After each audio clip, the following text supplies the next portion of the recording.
Good afternoon, everyone, and welcome to another Merlin stream. Thanks, everyone, for joining in.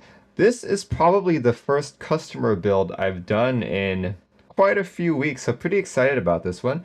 But welcome, Deck, Seb, and Joda Unco. Thanks, guys, for joining in so early. Today's keyboard of choice is something I hodgepodge together last night. You know, I do have a bunch of spare keyboard parts, a lot of unfinished keyboards. So last night, while watching Netflix, I was like, why don't I build a keyboard for myself without the stream watching and all that, right? So what I did was, here we go. Let me just show it off really quick. Um, this is a Novelkeys G67 Element. If you remember the original build, Novelkeys sent me a complete brass unit and a regular element, which was all aluminum. So what I did was this one's a brass bottom one with aluminum top. I have another one that is brass top, aluminum bottom. And I had a bunch of random keycaps. These are from Keytron, I believe. Keytron, and as you can see, Christmas themed. I just thought that the yellow on black fit the color of the aluminum case better. So I was like, why not? Deck says, Merry Christmas. I know, right? I rebuilt it with alpacas just because I had a bunch available. Honestly, I can't remember how I rated this keyboard when I first built it, but right now, I kind of like it. Not really the profile I'm used to, but didn't really build this keyboard for, for expecting it to be super good. But at least it's cute, as Helicopter Fluffy says, at least it is cute, and that honestly was the goal. So according to this Geek post, there's only about 50 of these in existence. So pretty cool, but yeah, Arisu layout, 60% with 3 macro keys to the left. Now, and as you know, my history with boards like these is that I don't really like them. Have not really found a board that I just absolutely loved quite yet, so this might be it. Who knows? But apparently this was a $420 board. Group buy was live in January 25th, 2020, just at the start of the pandemic. And it is a top mount, 5052 aluminum, 6.5 degree typing angle, USB mini part. Okay, this is the thing. I don't have very many USB mini keyboards, so I actually had to go out and buy this cable. In fact, I should probably take it out really quick. Literally just got it. Literally just got it on Amazon. Mini B cable. Mini B cable. QMK compatible, of course. Flex cuts. Pretty large weight. But yeah, let's get started with the build. Let's up the volume just a little bit there. So far, what I've been doing is putting on the stabilizers before the build. And the interesting thing about this time is I am using TX stabilizers. These guys are PCB mount stabs. Based on what I've read, you don't need to lube them. They advertise themselves as being rattle free, but just because I'm a bit paranoid, I did put a minute amount of lube on it. As little as I could, really, just on the stems, and hardly any on the actual wire. So we'll see. We'll see if that was a mistake or not. But so far, everywhere I've looked, people just said put a little bit of lube. So that's what we're going to be doing today. Very rare board, only 50, and the customer has sent me a blue one. Looks very beautiful. Aluminum plate. Do that. So this does not look to be coated at all. As you can see, it's already attracting some fingerprint and slight oxidization. People who have them keep them? Really? Well, we'll see today during the typing test if I can actually type on this. Just that my track record with boards like these just hasn't been very good. Hasn't been very good at all. So we'll see. We'll see. So yeah, I will need the plate for this, so I'm going to take it off first. take out the plate first.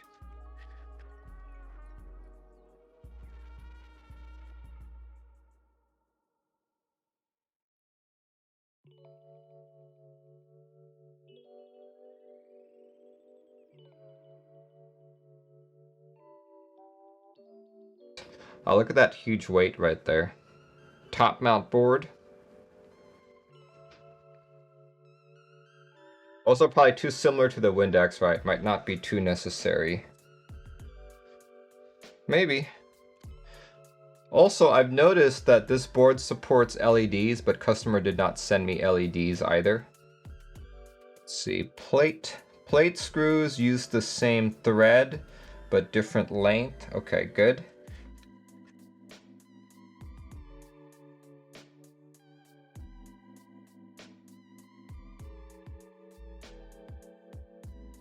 There we go, got the plate out. Plate is out. I'm gonna put the case back in somewhere. Alright. You're gonna go for the all-out swing, but the arrow keys right shift layout were a no-go. Yeah, it's definitely not for everyone. Let's see. Okay, I have to figure out which way the customer wants it. But very interesting.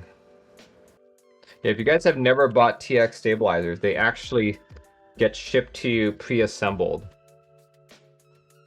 Pre-assembled, so you don't need to take them apart. I do recommend, well actually I don't know that yet. I've been told to put a little bit of lube on it, so that's what I did. But we'll see how that goes today. We'll see how that goes today.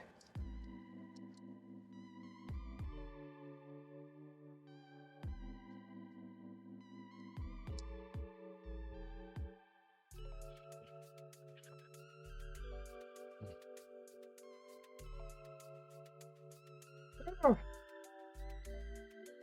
Been a while since I've done clip-ins. Was interesting.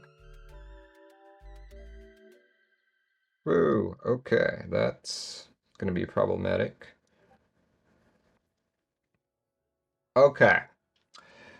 I am a little bit concerned about this. So one thing that TX stabs give you is they have like, I think they call them stab blockers or so. So you put them where the clip-in occurs, and you spread them apart so that it doesn't get pulled out. But when you have a hole this big, because it supports multiple stab layouts, I feel like this could be pretty bad. Yeah, this could be pretty bad. So like what Move Along is saying here, we're probably going to have to go for screw-ins there, just to be sure, because I don't want the customer to get screwed over. Like the rest of them, it's fine, but I'm going to grab a screw-in Durock for him. So that means I'm going to have to lube this up really quick. Not a problem.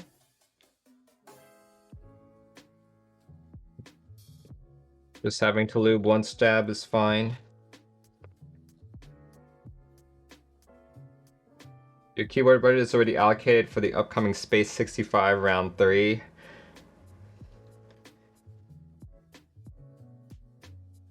Yeah, I feel like if Laneware wasn't so gracious to me to give me a review unit, I would have been in trouble buying this board because I really like the LW75, but I've recently bought a lot of studio upgrades for Mech Merlin, so I'm kind of like low in terms of keyboard funds.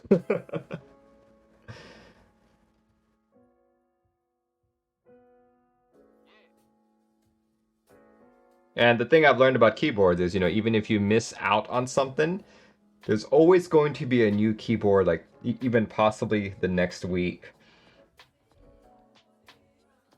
Whereas in terms of studio equipment, right, because of the global IC shortage, if you miss out on something that's in stock, there's really no guarantee that you'll find it again. All right, there we go. TX stabs with one Durock V2.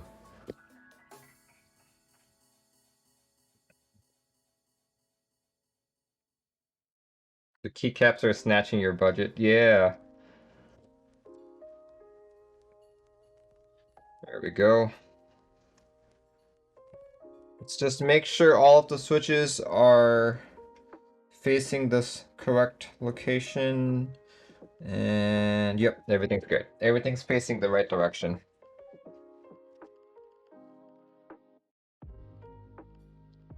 If anyone can make this happen, it's Merlin. Thanks. Thank you for your vote of confidence.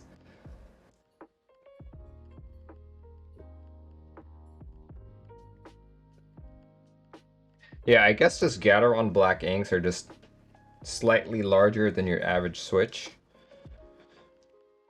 So sometimes plates don't fully support it, I guess.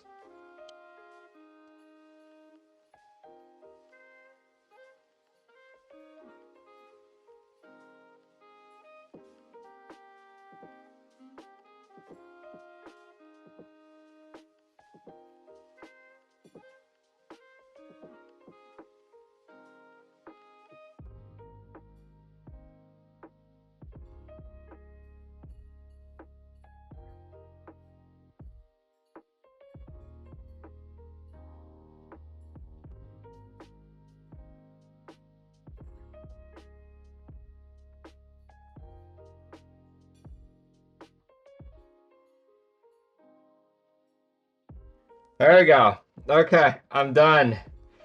My poor fingers. Now comes the hard part. Aligning this properly. That is how you do it. I have to align the stabs and align each of the pins. So we are just going to make sure that all of these pins are straight. Which is harder to do than usual because it's a ergo board, so the switches aren't straight. Which makes it terrible.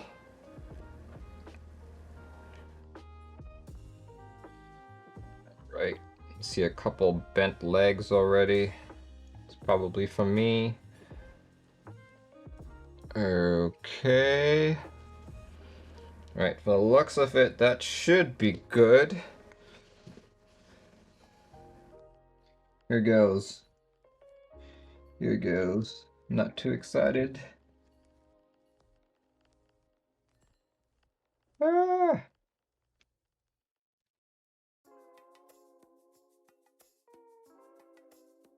Okay. Hey, it seems to be working. Please work, please work.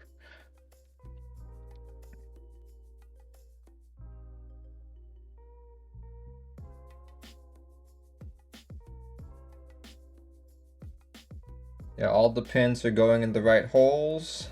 Yep. They seem to all be going in the right hole, except for... There we go. It's one of them kind of got bent. It seems okay. Ugh. Here, this is what I can do. I can take another flat edge. Just push it down a bit. Otherwise, it's not going to be flush with the PCB. Great. Let's see, is there 170 chapters? Probably. I haven't exactly counted how many there are. You also enjoy Tales of Demons and Gods. 350 chapters, so it might be daunting for some people. Tales of Demons. I think I've read that before. I think I got too bored with it because there were too many chapters. Another long one that I've been reading is The Gamer. Now that one's exactly what you would think it is. His power is gaming. He levels up. He can level up. He can train his skills. Every time he levels up, he gets skill points. I'm gonna say that this is probably one of the most annoying builds I've ever done on this channel. Simply because all the switches were super tight. I am going to solder a few of them in, just so I can have anchor points, because right now I don't think I have any anchor points. It's making it harder. Okay, let's do this. Let's do this. Get some soldering going on. Whew. Finally! Oh my gosh. Okay. See what time is it? 2:56. Started at 1:30. An hour and a half of just trying to put switches in. This is terrible. Let me turn on my fume extractor.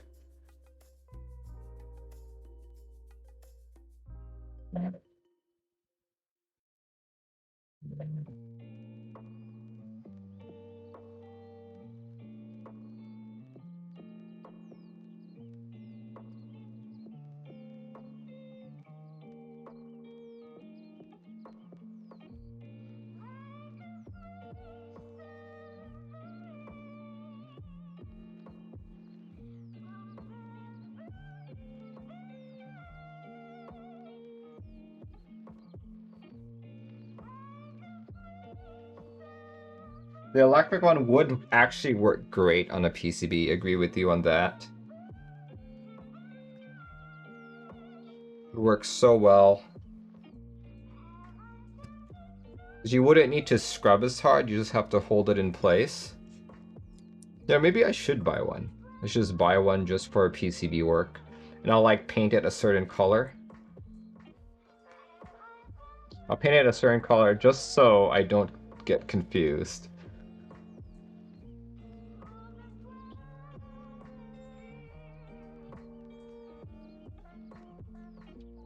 Have I tried lead-free recently? I try not to use lead-free simply because it requires higher heat. And when you use higher heat, there's a bigger chance for error. Like, I used to do lead-free, actually, like way back in the day when I first got into this hobby, and I just realized it just wasn't really worth it, to be honest. Like, I think I screwed up some boards. Like, I screwed up a White Fox back in the day. Yeah, trying to desolder is much worse as well. You really don't want to be stuck in a situation where it's difficult to desolder it. Like back when I used to work at the medical industry, we did have to adhere to some standards. So there was some of our products where we had to solder with lead-free stuff, and honestly, okay, so I was literally soldering for weeks, right? So to me, at a certain point, it didn't really matter. You just got good enough with the process that it just didn't bother you anymore.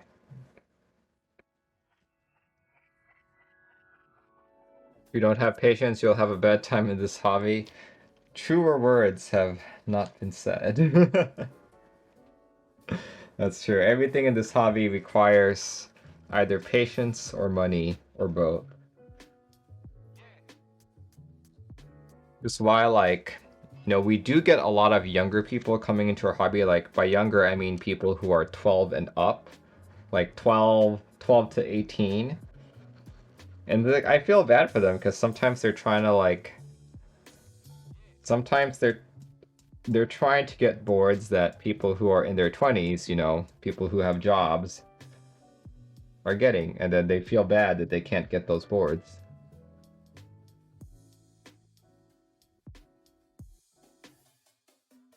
What solder I use? I used it's on this 0.031 inches or 0.8 millimeters.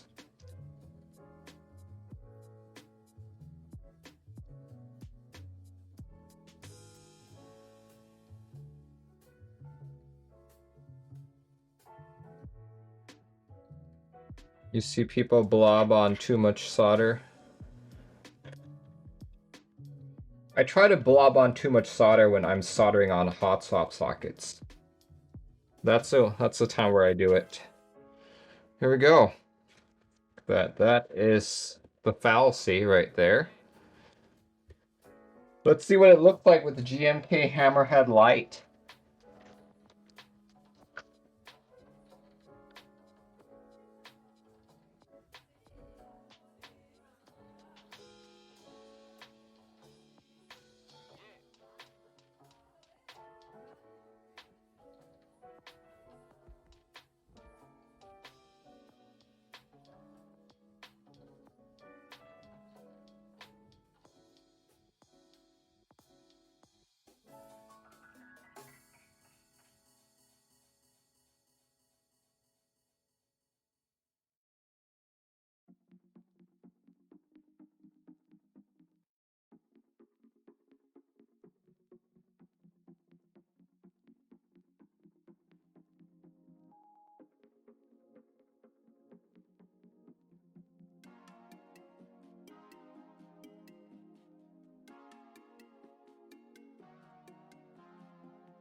Hello.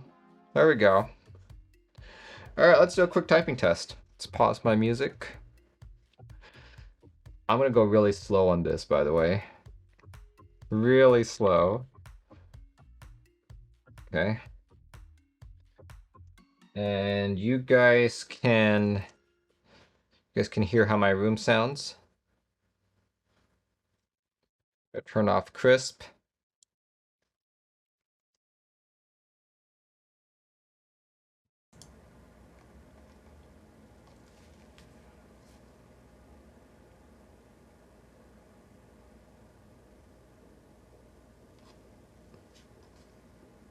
All right, here we go.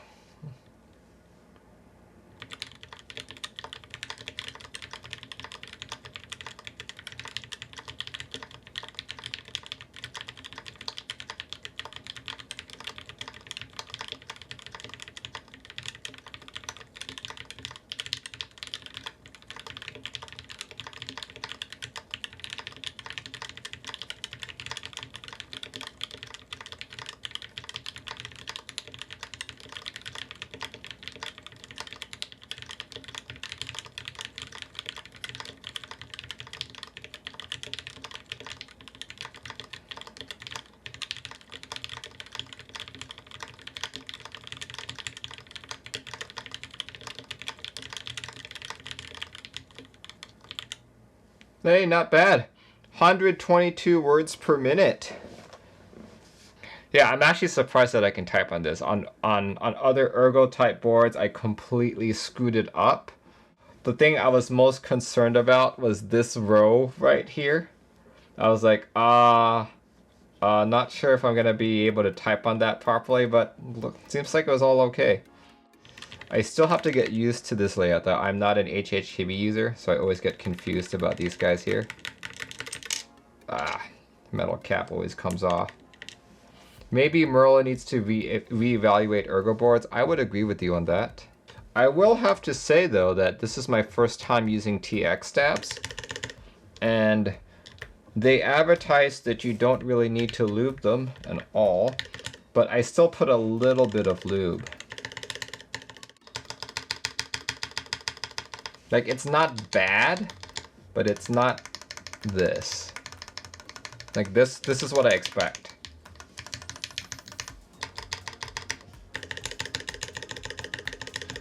Infinite Nacho, that's exactly what I'm talking about right now. I'm not sold. I am not sold on TX stabs, unfortunately. And I even put a little bit of lube in them, so... Still a Durock V2 fanboy, I guess. See, you guys can hear it, right? You guys can hear the difference.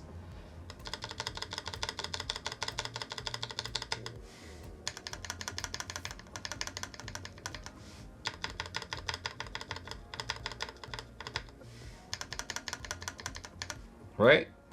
That's the TX stab. That's the Durock. This is what I expect my stabs to sound like. I am going to attempt to put some lube in here. See what happens there.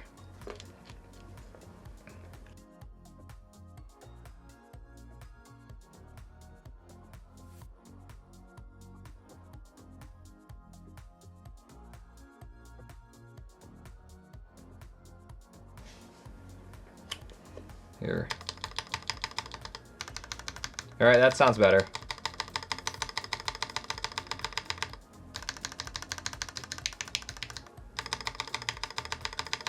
That sounds much better. Here, I'm going to add a little bit more lube, and we should be good.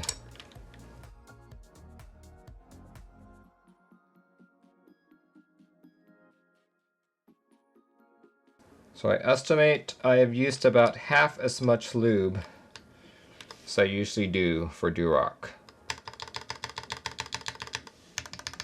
Alright, that's much better. Definitely much better.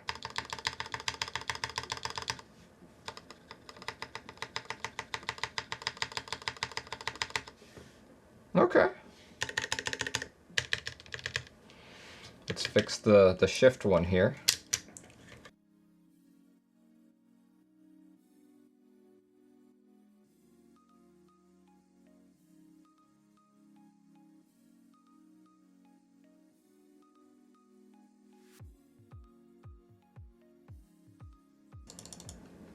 There we go. So once again, this is how the room sounds.